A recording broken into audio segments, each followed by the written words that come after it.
I've noticed that people tend to go through cycles, through stages in saving precious metals. This video is designed to kind of explain those 4 stages, and perhaps this can help you make some decisions about how you are going to accumulate precious metals and also how you're going to store them. So here we go. The first one is what I call stuffing. The second one is called boxing. The third is outsourcing. And finally, a family office.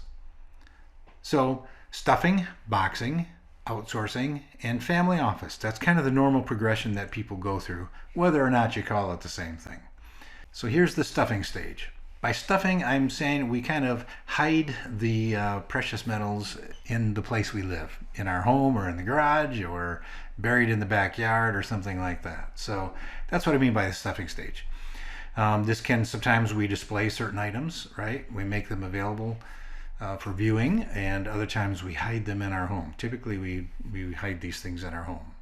Now the advantage of this is your items are close by, right? So they're easy to view, they're easy to inventory for record keeping, and if you do need, suddenly you need to raise some cash for some reason, fiat currency for some reason, they're readily accessible for trading with your local coin dealer or whatever. So anyway, so it's a convenience factor.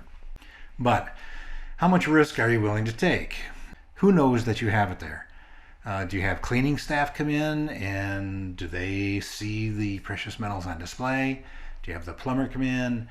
The condo association sends in somebody to do an inspection on the fire system, whatever. So you have these people that come into your home, and they're going to know that you have these precious metals if you have them on display. So you have to kind of go through this process and decide what is the maximum amount of gold, silver, platinum, palladium that I want to store in my residence. Another issue is you might forget where you put it. This could happen. If you pass away, your descendants may not know where you've hidden these items. So there's some risk with hiding items, in the wall, the old movies where you bury the cash in the wall or some really clever place, you put your gold and silver. It may never be found until somebody tears the house down. So storing items in your residence is good up to a certain point. You need to decide what that point is. This leads us to the next stage, which is the boxing stage. So by boxing, I'm referring to safe deposit box. It doesn't necessarily have to be your bank. There are a couple of other places where you can establish vaults. So the advantages of this is the likelihood of your items being stolen is greatly reduced. I mean, how frequently does a thief successfully get into a bank at night, past all the alarm systems, and then get into the vault, and then get into your individual safe deposit box, without having your key? I mean, it just doesn't happen that way. Probably somebody faking to be you and going in would probably be a more likely scenario, but even that's going to be extremely rare. Now, if something goes missing from your safe deposit box, really nobody's going to believe you. I mean, if you try to file an insurance claim or whatever, sue the bank or whatever, I mean, it's just not going to happen. I mean, it's, the assumption from any court would be that you're an idiot and you're not keeping track of things. Because the items are a little bit separated from you, it might be a little bit more difficult to do an inventory and kind of organize things and, clean up the packaging and how you bundle them together and that sort of thing. You can have rental fees for safe deposit box, so you need to factor this in. So you need to have enough precious metals to justify it, and so that cost is really only a minor portion of your amount in the bank. Your beneficiaries may not know it's there, so you need to communicate this. So with your will and your other estate papers, you need to make sure that you include in there, where the bank is, the address, maybe have a key with it, right? Safe deposit box, well, that's good up to a point, but there's going to be a certain dollar amount where you get even uncomfortable with that. So what do? Well, there's a couple of options here. You can buy insurance. So you actually can buy insurance that covers your precious metals stored in a safe deposit box at the bank. I intend to do another video specifically about that subject. All right, next one is simply split it within 2 banks. If you're concerned about having too much in one place, then put it in 2 places.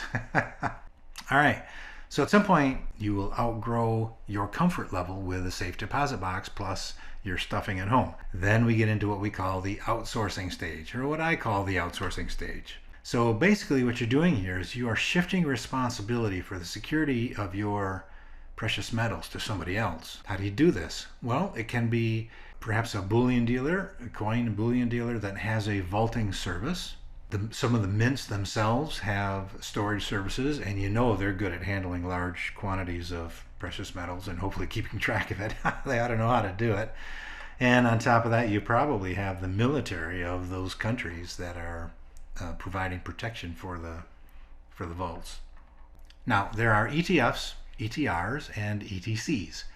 Where you are in the world kind of depends on which terminology is going to be used here. But basically what you have here is you have a firm that creates a security that trades on an exchange, and then you buy and sell a portion of shares in that ETF, ETR, ETC, and then that company is responsible for gathering the gold and silver and storing it on your behalf. So a dealer or an issuer, they have a responsibility for securing your precious metals, for storing it, keeping it out of the weather, making sure nobody steals it, doing inventory, all that stuff. So you've outsourced that responsibility. One thing here that's pretty interesting is, especially if you do the dealer vaulting, is or the ETF. I mean, settlement is really fast. I mean, if you're just an average consumer in the United States, you've got the T3 rules, so you sell it and 3 days later the money's available for reinvesting in something else. With your bullion dealer, if you sell, you probably can have the money faster than that, like next day sort of thing. These organizations provide insurance for your precious metals. So this is pretty slick, because instead of that difficulty of you getting insurance, they provide the insurance for you. Another option here is offshore. Whatever country you're in, you have options of having your precious metals stored in countries that are not your home country.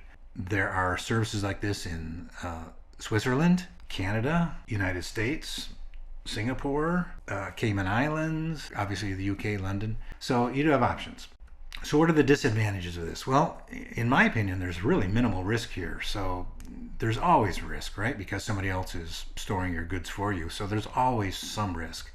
But compared to having these items in your home, there is a small annual fee for storage, and this can run about 0.5%. Now, if you feel you've outgrown that stage, then frankly, you really don't need my help. I mean, you're doing your own family office, setting up an investment company or a trust. That's the 4th stage, and I'm really not an expert in that. So again, stuffing, storing it at home, in your residence. Boxing, storing it in bank safe deposit boxes. Outsourcing, and family office. So what are the next steps? Well, I think the key thing here is you need to start making some decisions about how much precious metals you're willing to hold in your residence, in your home, in your garage, and wherever, at your property. And then if you do a safe deposit box, you need to decide, okay, how much am I willing to put there, and do I need to insure it? You need to make your own decision, but I would encourage you to consider outsourcing this responsibility for storing and securing of your precious metals. I do think these appear to be mature products from reputable companies. The costs are not too bad.